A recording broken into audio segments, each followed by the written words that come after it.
if you've forgotten the PIN on your Roblox account and need to remove it. Follow these steps. Since Roblox does not have a Forgot PIN option, you'll need to submit a support ticket to request its removal.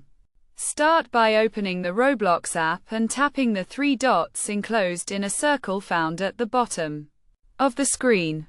From the menu that opens, scroll down and select Help. Once in the Help section, use the search bar to type Forgot PIN and select the first result, titled I forgot the PIN. Next, scroll down slightly and click on Contact Form. This will open your phone's browser, where you may need to log in to your Roblox account. After logging in, fill out the contact form.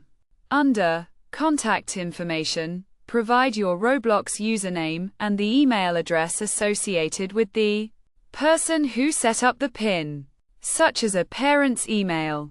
Under Issue Details, first select the device you're using, e.g., iPhone. Then, under Type of Help category, choose Account Hacked or Can't Log In.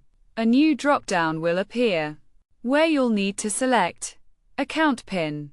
In the description box, explain that you've forgotten the PIN on your account and would like it removed or reset so you can disable it. If applicable, mention that you're the parent or the account holder who originally set up the PIN. Once you've included all the relevant information, click Submit. Roblox may contact you for further details, but they should be able to reset or remove the PIN fairly quickly. By following these steps, you should be able to resolve the issue. If you have any further questions, reach out to Roblox support for assistance.